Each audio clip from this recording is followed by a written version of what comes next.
Hello.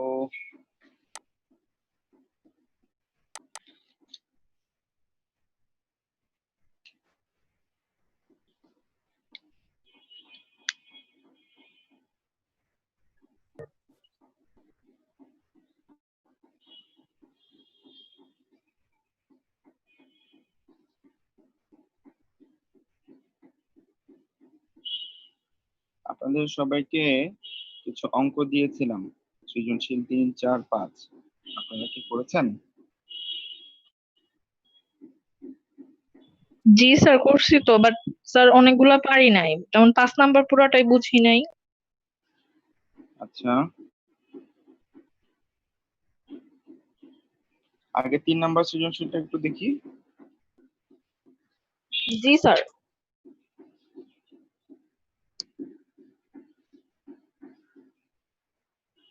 Sir 4-এর 4 নাম্বারটা তো আমি কিচ্ছুই বুঝি নাই, আর 5 নাম্বারটা তো আরো বুঝি নাই।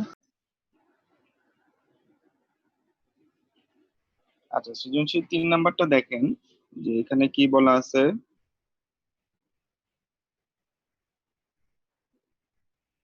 প্রথমটা বলছে অলিম্পিক লিমিটেডের 10 বছর মেয়াদী বন্ড, লিখিত মূল্য 1,000 টাকা, কুপন রেট 12%।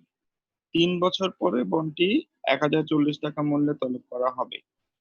তাহলে বন্ডটি বর্তমানে বাজারে বিক্রি হচ্ছে 1,085 টাকায়। 2 নাম্বার কোশ্চেনে বলা এসিআই কোম্পানির 12 বছর 12%, 10 বছর মেয়াদী বন্ড, যার বর্তমান বাজার মূল্য হচ্ছে 975 টাকা, লিখিত মূল্য 1,000 টাকা। আর বিডি কোম্পানির 9% বন্ড, এটা 5 বছর মেয়াদী, যার বর্তমান বাজার মূল্য 1,200 টাকা, লিখিত মূল্য 1,000 টাকা। এখানে বলা আছে জনাব আলম বিনিয়োগ হতে মেয়াদ পূর্তিত সর্বোচ্চ আয়ের হার নিশ্চিত করতে চান। গতে বলছে অলিম্পিক লিমিটেডের ইল টু কল কত, তার মানে এখানে ওয়াইটিসি চাইছে।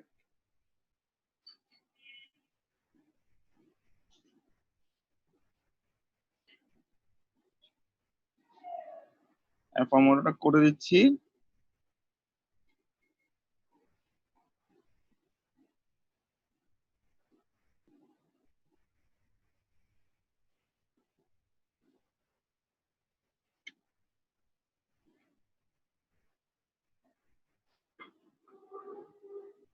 এখানে আছে 1,000 টাকা লিখিত মূল্য, কুপন রেট 12%, আসবে 120। কল প্রাইস সিপি হবে 1,040, নেট সেলস ভ্যালু হবে বর্তমানে যেটা বিক্রি হচ্ছে 1,085।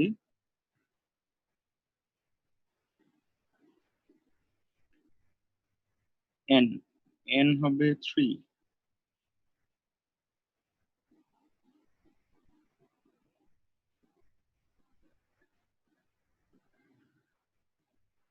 দেখেন, সৃজনশীল গ হবে এইটা, ঠিক আছে।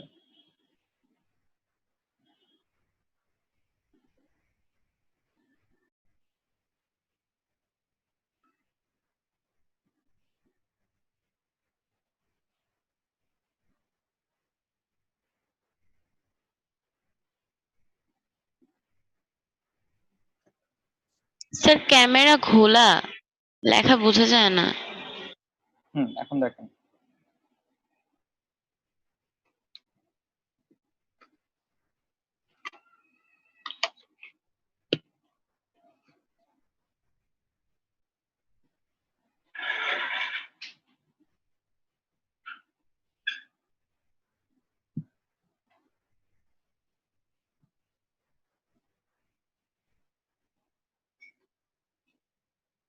আপনার এখানে আসবে 105, এটা হবে 1040 প্লাস 10 62.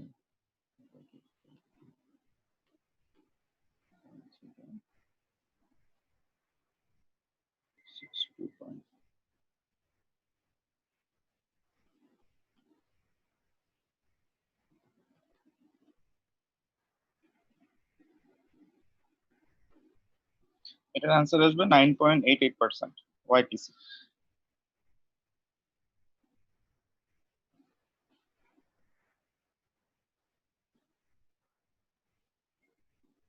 সবার কাছে কি ক্লিয়ার? জি এখানে স্যার। ইম্পর্টেন্ট বিষয় হচ্ছে এইটা এন, কারণ এখানে বলছিল 3 বছর পরে বন্ডটি ফেরত নেওয়া হবে, তলব করা হবে। তার মানে নাম্বার অফ ইয়ার্স তখন আর 10 বছর হবে না, এটা হয়ে যাবে 3 বছর। আর ওয়াইটিএম এ এখানে হচ্ছে আরভি বসে, এই জায়গায় হবে সিপি। এই হচ্ছে চেঞ্জেস।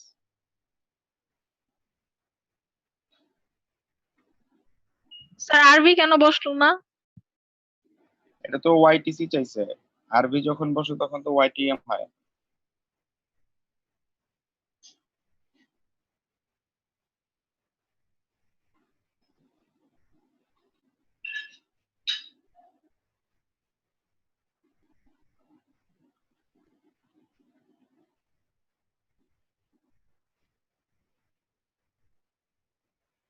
স্যার তলব মূল্যের সাথে কি সবসময় বছরটা কি দেয়াই থাকবে আর ওইটাই বসাইতে হবে? হ্যাঁ, হুম, দেয়া না থাকলে আমরা তখন ওয়াইটিসি হবে না।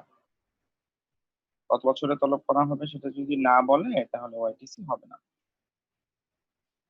এটা অবশ্যই বলা থাকবে।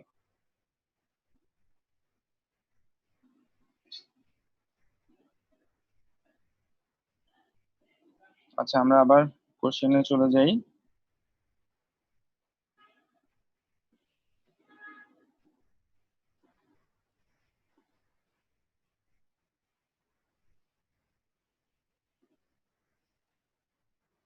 দেখেন, ঘতে এসে বলছে এসিআই কোম্পানি ও বিডি কোম্পানি বন্ডের মধ্যে কোনটিতে বিনিয়োগ করা উচিত।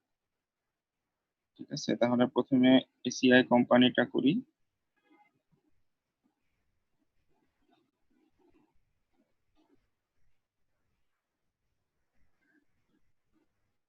এসিআই কোম্পানির কথা কি বলছে? 12% বন্ড, 10 বছর মেয়াদ, বর্তমান বাজার মূল্য 975, লিখিত মূল্য 1000। তাহলে এটা কি ধরনের বন্ড হবে?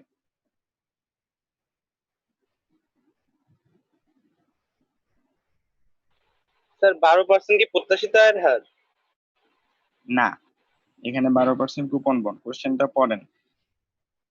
3 নম্বরের পরে বলা আছে বিনিয়োগ হতে মেয়াদ পূর্তিতে সর্বোচ্চ আয়ের হার নিশ্চিত করতে চান, তার মানে আপনাকে দোনোটাতে ওয়াইটিএম বের করতে হবে।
দেখেন, আমি অঙ্কটা আপনাদের জন্য করে দিছি। হ্যাঁ, এসিআই কোম্পানির সমাধানটা হচ্ছে এইটা।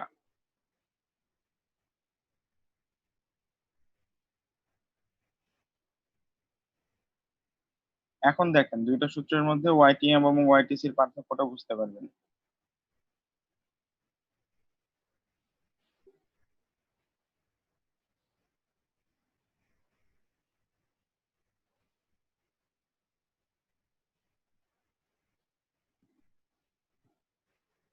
এইখানে তো স্যার বিডি কোম্পানির ওয়াইটিএমটা তো বের করতে হবে না? হ্যাঁ, পরের কোম্পানিরও ওয়াইটিএম বের করতে হবে, একই ফর্মুলাতে আপনারা বের করে নেবেন, ঠিক আছে? বের তো করছি স্যার, তারপর কিন্তু দুইটার মধ্যে কোনটা বিনিয়োগ করবো সেটা কিভাবে বুঝবো? যেটা আয়ের হার বেশি হবে, কারণ কোশ্চেনে তো বলা ছিল যে সর্বোচ্চ আয়ের হার নিশ্চিত করতে চায়। পরেরটা আসছে স্যার 4.54%, আর এটা তো 12.41% আসছে, তো এটাতে বিনিয়োগ করবো তাই না, যেটা বেশি? হুম, আমি পরেরটা করে দিচ্ছি, কোশ্চেনটা আরেকবার দেখাই।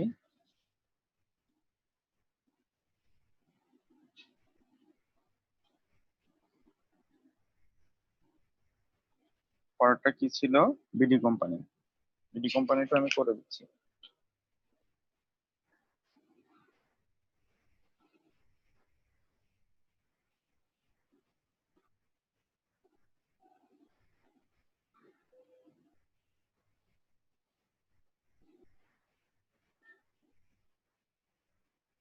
বিডি কোম্পানির 9%, আর লিখিত মূল্য 1000। 90, আরভি হবে 1000 টাকা, এনএসভি 1200 টাকা, নাম্বার অফ ইয়ার্স 5 বছর।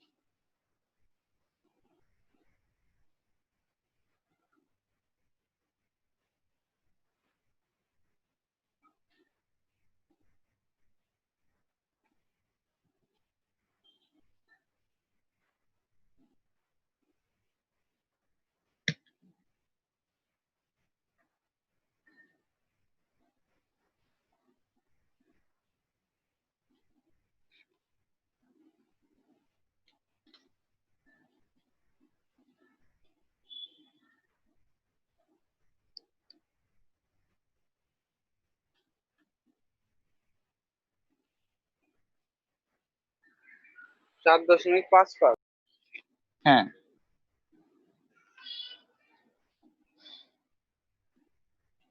এই যে এটা আসবে 4.55। হ্যাঁ, আর আগের অঙ্কটাতে ছিল 12.41। তাহলে উভয় কোম্পানির মধ্যে আপনার হচ্ছে এসিআই কোম্পানির আয়ের হারটা বেশি বিধায় তিনি এসিআই কোম্পানিতে বিনিয়োগ করবেন। মন্তব্য লিখে দিতে হবে না, আপনারা পারবেন।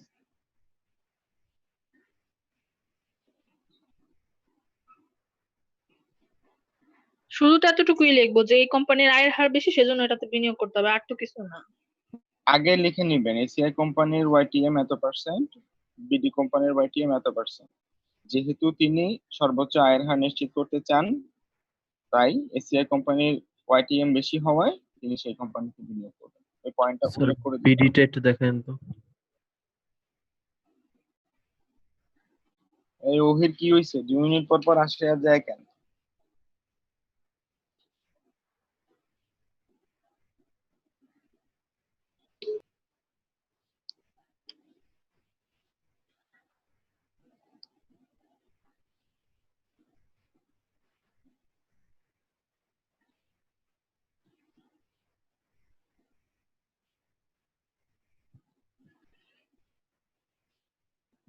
ঠিক আছে, বুঝতে পারছেন?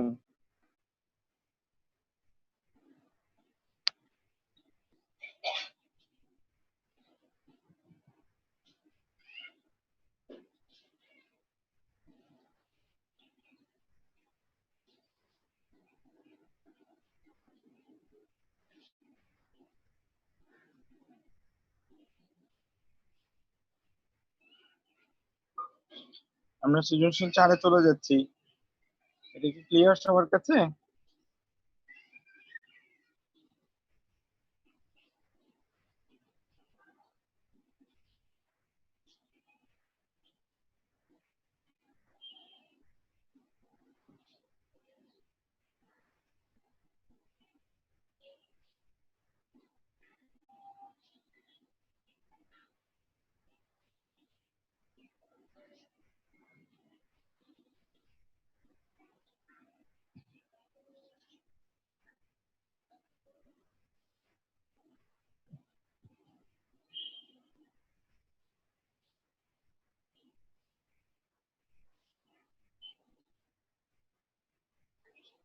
দেখেন 4 বলছে জনাব আসমান বিবিএ পড়াশোনার পাশাপাশি শেয়ার বাজারে বিনিয়োগ করেছেন।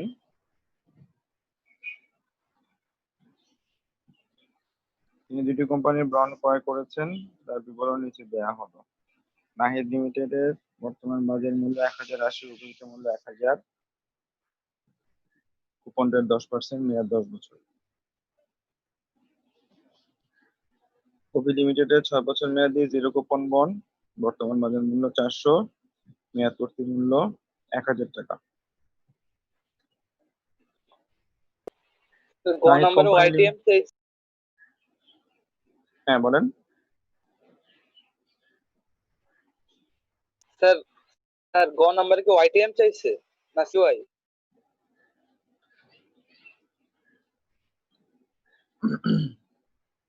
বর্তমান আয়ের হার, এটা হচ্ছে সিওয়াই।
আর এলপি কোম্পানিরটা হবে হচ্ছে আপনার কুপন বন্ড, আর 2 নাম্বার জেসমিন কোম্পানিরটা হবে অসীম বন্ড, কারণ এখানে মেয়াদ নাই।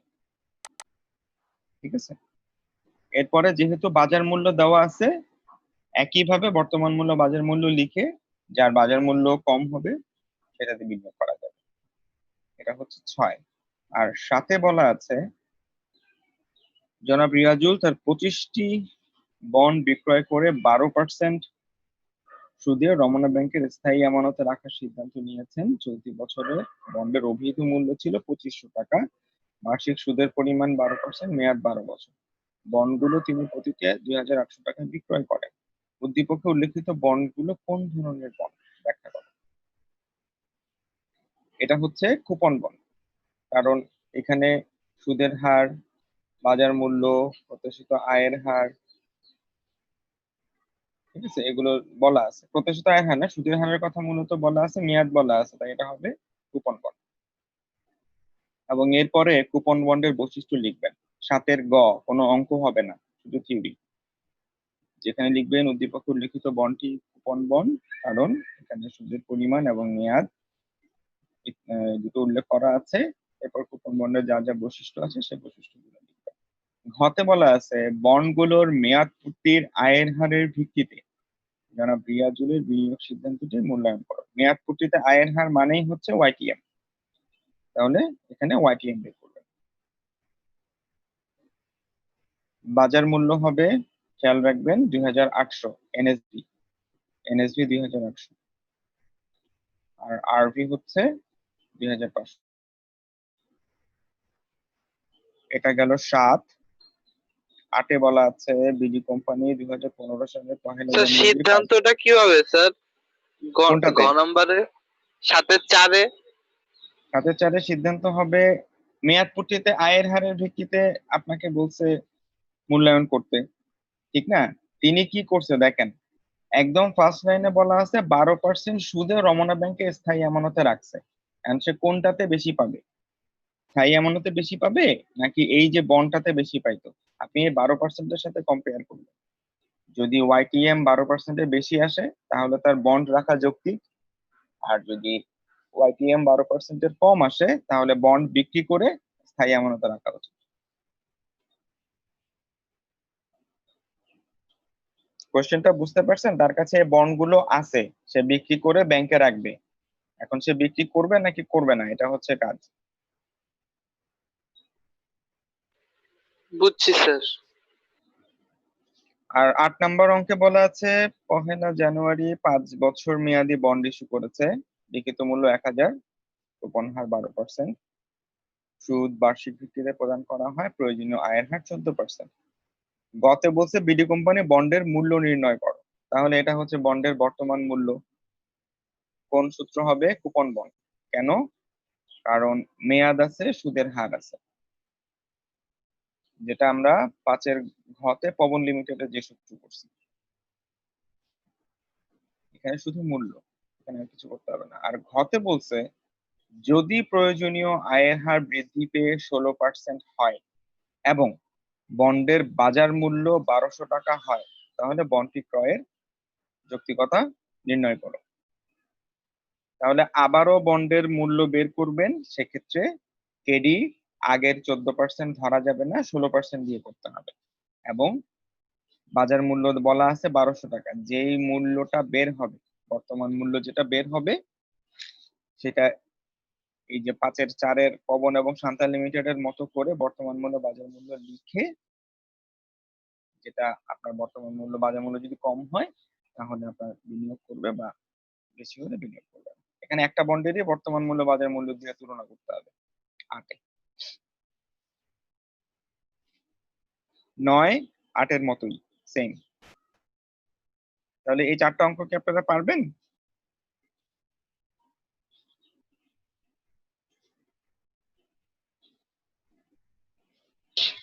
জি স্যার, পারবো। আচ্ছা, স্যার যদি কোনো প্রবলেম হয় ওটা রেখে দিলে পরে আপনি বুঝিয়ে হ্যাঁ দিবেন না? হ্যাঁ আমি সলভ করে দিব। আপনারা আগে ট্রাই করেন, আমি তো আজকে বলে দিলাম আচ্ছা অঙ্ক স্যার। ধরে ধরে যে এভাবে এভাবে হবে। আপনারা ট্রাই করেন, না পারলে আমি দেখায় সলভ দেখায় এরপরে সাথে চলে যাবে। জি মিস নিতু 3 নাম্বার করিয়েছি।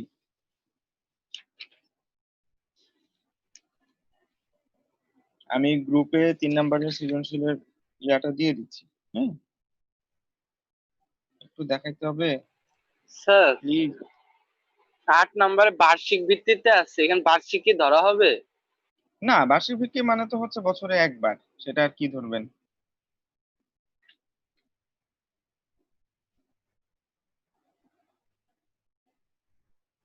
বুঝতে পারছেন?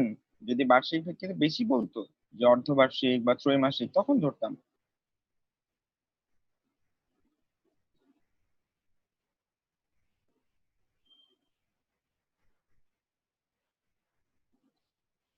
আচ্ছা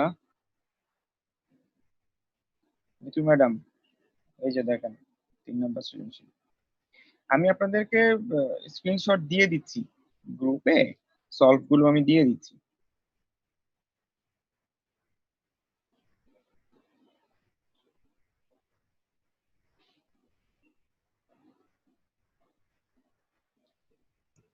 স্যার একটা কোশ্চেন ছিল। অবশ্যই প্লিজ। স্যার এই চ্যাপ্টারের না অন্য একটা কোশ্চেন স্যার। এটা ক্যাডাই জিগাইতেছে। স্যার একটা জিজ্ঞেস করলেই স্যার, পড়া তো পড়াই স্যার। আচ্ছা কোন? স্যার ওই যে বীমা ব্যবসায়ের যে মূলনীতিটা আছে স্যার, ওইটার প্রত্যক্ষ কারণের নীতিটা একটু বলবেন? প্রত্যক্ষ কারণের নীতি, আচ্ছা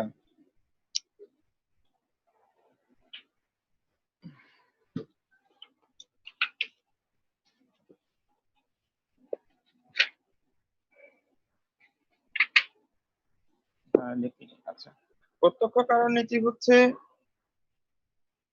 আপনি ধরেন বীমা করলেন দুর্ঘটনার জন্য, ঠিক আছে? আপনি ধরেন বীমা করছেন কোন একটা দুর্ঘটনার জন্য। এখন এই দুর্ঘটনাতে আপনার ধরেন আহ, ভূমিকম্প, এটার জন্য বীমা করছেন যে ভূমিকম্পে আমার বিল্ডিং এ যদি ক্ষতিগ্রস্ত হয় তাহলে আমি ক্ষতিপূরণ পাবো। কিন্তু সেটাতে ক্ষতি না হয়ে পাশের বিল্ডিং ধরেন তার কনস্ট্রাকশন চলতেছিল,